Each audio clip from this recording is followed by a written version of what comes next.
दक्षिण सोलापूर तालुक्यात सोमवारी दुपारी झालेल्या अवकाळी पावसामुळे रब्बी हंगामातील गहू, ज्वारी, हरभरा, कांदा यांच्यासह द्राक्ष पिकाचे मोठ्या प्रमाणात नुकसान झाले असून यामुळे शेतकरी चिंतेत सापडले आहेत।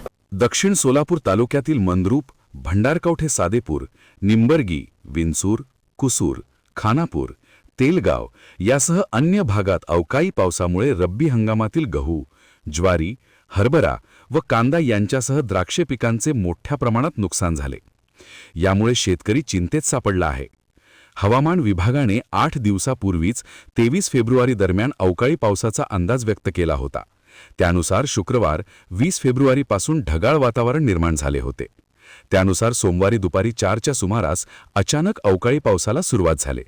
यामुळे कांदा उत्पादक शेतकऱ्यांवर संकट कोसळलं आहे, तर गहू, ज्वारी व हरभरा पिके जमीनदोस्त झाल्याने शेतकरी आर्थिक संकटात सापडला आहे। तर अवकाळी पावसामुळे द्राक्ष पिकावर परिणाम झाले असून शेतकरी आर्थिक विवंचने दिसून येत आहे।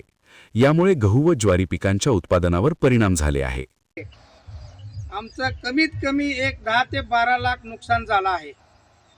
पाऊस म्हणजे द्राक्षे पडलेला पण आहे, पाणी थांबलंय, सगळं नुकसान झालं। आता हे बघा, द्राक्षे सगळं पावसामुळे 10 ते 12 लाख रुपये आपलं नुकसान झालेलं आहे पावसामुळे। काय करायचं आता शेतकऱ्यांनी? कांदा गेला पहिला, माका गेला, तुरी गेला पहिला पावसामुळे। आता परत पाऊस झाला, द्राक्षे तर आहे म्हणून आम्ही थांबलो होतो, शेतकरी जीव ठेवला होता। आता आम्ही काय करायचं? जीव ठेवायचं का मरायचं हे प्रश्न वेगळा आलाय। आता शेतकऱ्याला दिन आहेत, आम्हाला कर्ज मागितलं तर बँक कर्ज देत नाही कुठल्या बँकाने। करायचं का आम्ही? मरायचं का राहायचं? एवढंच प्रश्न आता आमच्या शेतकऱ्या